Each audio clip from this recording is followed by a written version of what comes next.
bokota ingeta matière ekoti matière eza ya kokota matière ekota kinango deja balobi bokota la famille tokota na biso lelo toye na pasteur Kabundi Walesa. Pasteur Kabundi Walesa aza moko ya ba pasteur pasteur munene surtout ya République démocratique du Congo. Et puis connaissant aussi pasteur Kabundi Walesa aza parmi ba pasteur, je m'excuse, ba pasteur congolais oyo bazalaka na réputation penza ya kitoko, réputation penza ya malamu. Lelo o soki tokobi kotala ba église ya bato. Pasteur Kabundi Walesa aza pe na église ya munene. Bandimi bazalaka pe ebele ya bandimi pe basutenaka ministère na ye na ndenge moko ya bien penza makasi parce que eza batu mosusu omona za pasteur mais eza ka kombo. Mais avec le pasteur Kabundi Walesa en tout cas azalaka na réputation ya munene ata soki muto obela omona ba osala recommandation epa ya Kabundi Walesa.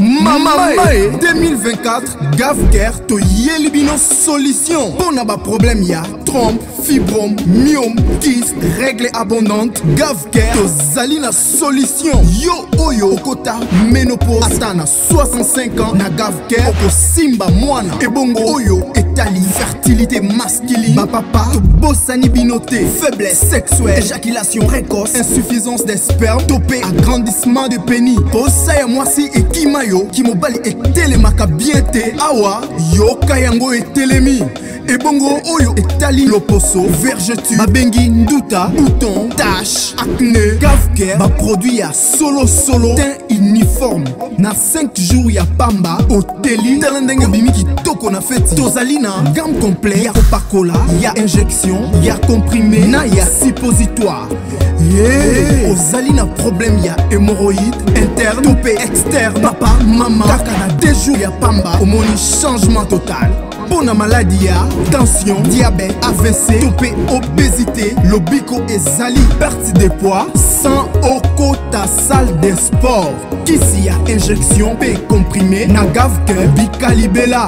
Olingi okima suki pe mandefu ya pembe benga biso na lombango po awa tozali na solution moko durable. Ba produit na biso nyonso ezali 100% naturel pe esalemi na ba plante na ba industrie ya Angleterre pe Allemagne. Benga biso na numéro oyo plus 44 74 05 65 35 48. Gavker solution ya santé na yo. Voilà, Gavker aye penza na makambo ya kitoko, Gavker aye penza na ba solution ya bien, na Gavker bika na yo libela la famille na système moko ya kitoko.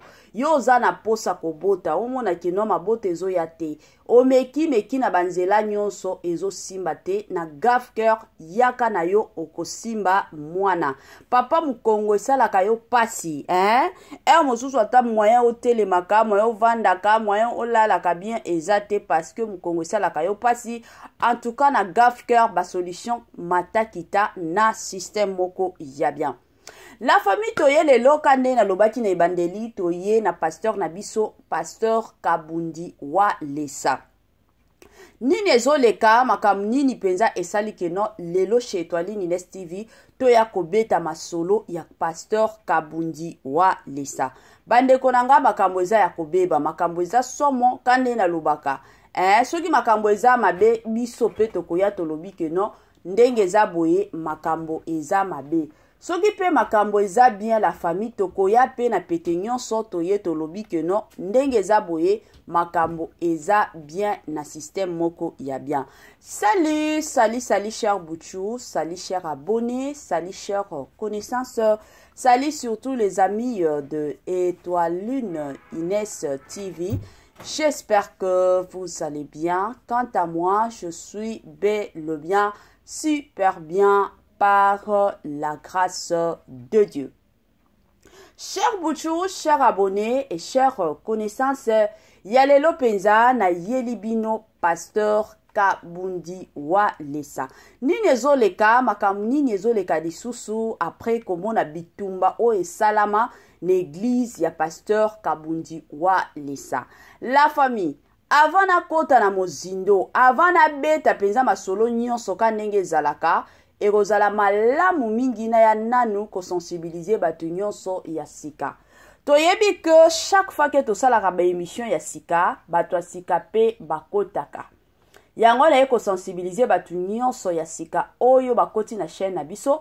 Si c'est la toute première fois ya kokota penza na chaîne na biso, chaîne moko kitoko, chaîne ya ba analyse somo, chaîne moko ya ba information pas possible. Je vous prierai surtout de vous abonner massivement. Abonnez-vous. Cliquez aussi sur la cloche de notification pour surtout recevoir les nouveautés de notre chaîne. Aimez la vidéo, la famille, commentez et partagez. Et kosala biso oyo penza tolobaka na biso chaque jour, chaque minute et pourquoi pas chaque seconde tokos makasi. Bande konanga kande na betaka masolo ezala malamu mingi soki ozolandaka étoiline zala penza ya kovanda bisika nyonso olanda biso zo penza kiti na yo vanda tango ozovanda kawana tia mwa mai na yo pembeni tia mwa jus na yo pembeni tia mwa sucre na yo pembeni kote mosusu kozanga pete mwa eloko ya kolia ekosala malamu mingi. Voilà. Bambote nangana yemoko Linda Bukulu ya balinda bambote na madame Gracia Mpoi, bambote na madame Marie-José Chala na pesi bambote na madame Sidonia Siala, bambote nanga na yemoko madame Sidonia Siala, madame Céline Kabakaba, bambote na madame Vicky Mombonzo na pesi bambote na Mama Titi, Mama Tina Sambia, Mama Joséphine, Mama Eugénie Zemanga, Mama Christine Lonongo et pourquoi pas tonton héritier Yola na système moko yakitoko penza mingi makasi. Voilà la famille, le lotoye na pasteur na biso Kabundiwa Lesa. Comme biso nyonso toyebi makambo oyo elekaki c'était le dimanche. De makambo elekaki na église ya pasteur Kabundiwa Lesa. Ndenge zalaka bandeko nanga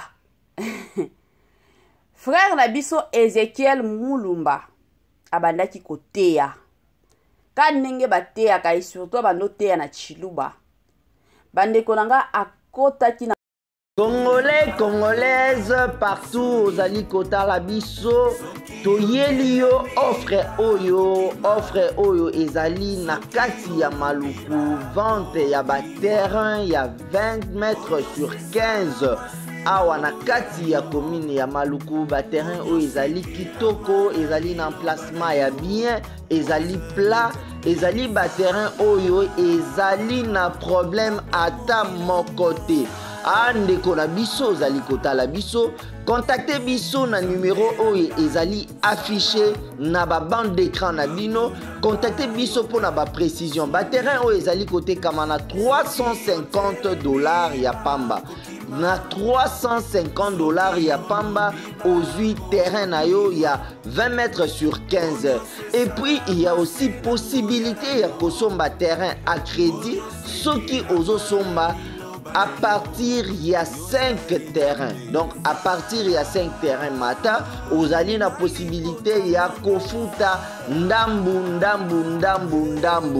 Voilà opportunité yango n'importe yanda kunayo, contactez ba numéro na biso o izali affiché pour na beaucoup plus de détails.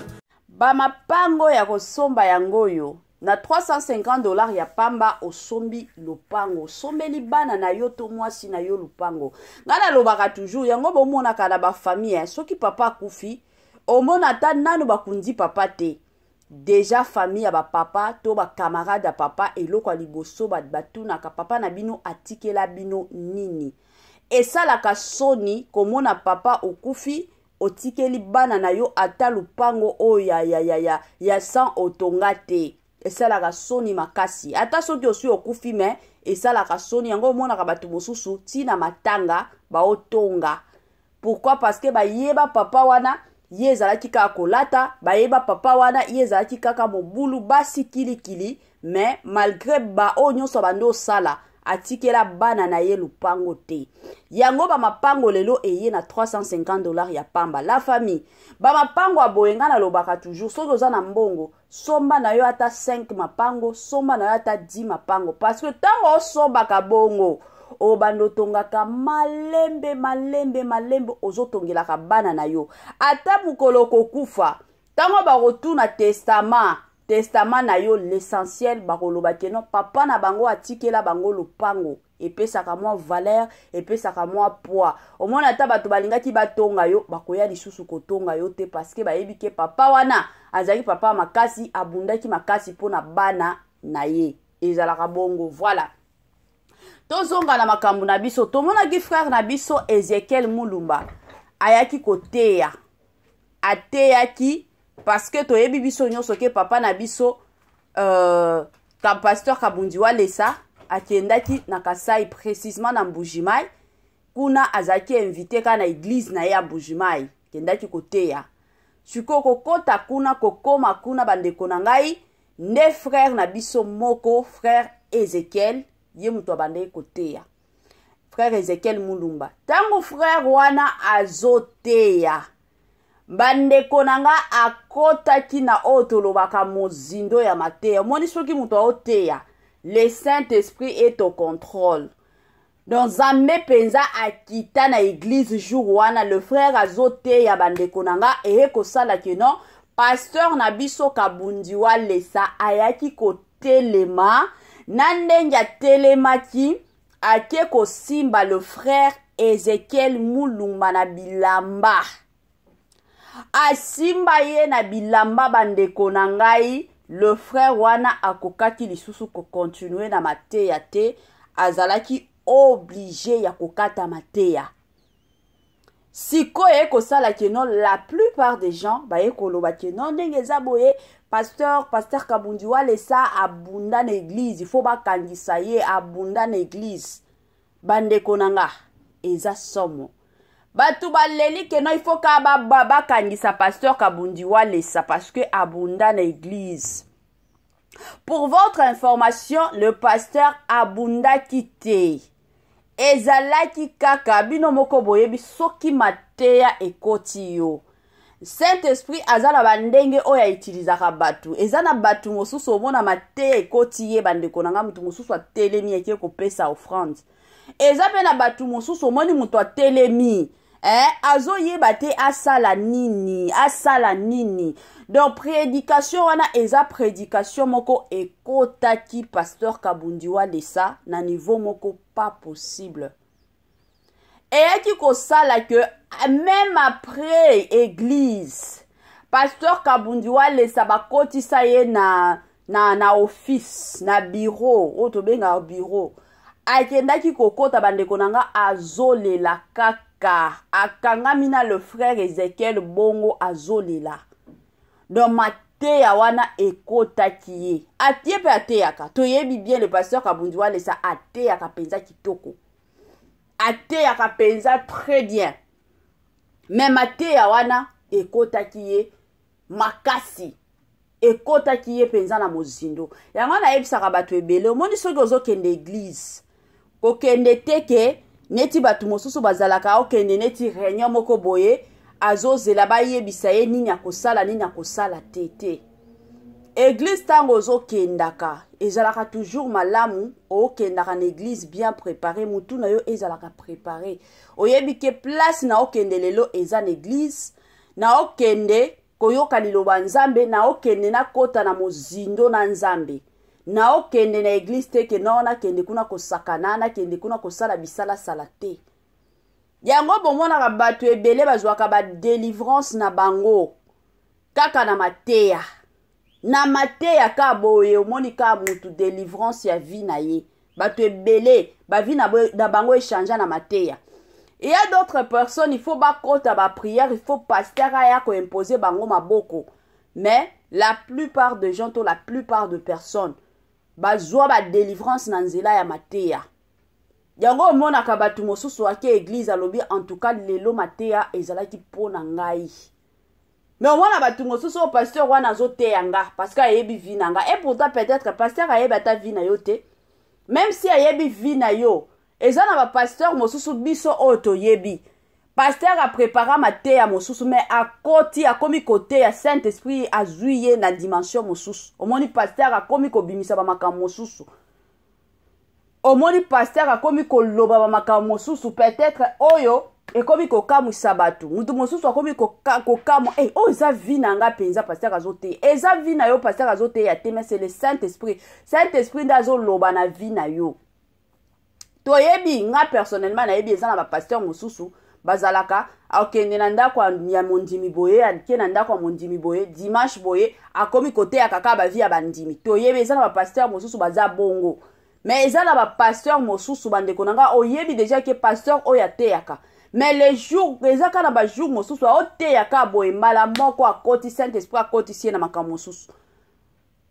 wana eza ka Saint-Esprit azolobela yo que non il faut changer il faut zongela nzambe il faut changer bizaleli na yo il faut changer ndenge nini ya koservira ka nzambe ezalaka bongo eza te que non pasteur wana azoteya ngai te neti le frère Ezekiel Mulumba abandai na ye koteya tellement que le Saint-Esprit ayaki kokita tango aoteya mbala moko Saint-Esprit wana azwi pasteur na biso kabunjwa lesa yango bomonaki atelemaki ezalaki bitumba te ezalaki Saint-Esprit donc nayebi te naloba ngo ndenge nini ba o penza bakotaka na makambo ya Saint-Esprit bayebi ndenge Saint-Esprit atravaillaka ndenge Saint-Esprit asalaka Saint-Esprit ayaka na banzela ebele eza na batu mosusu omonaka boy pasteur azoteya mbala moko abandi koloba langue eza na batu mosusu oloba na ya langue te omoni kaka telemi aokoka te azokoka makambu te bandeko na ngai ka ndenge tomona réaction ya pasteur na biso kabundiwa lesa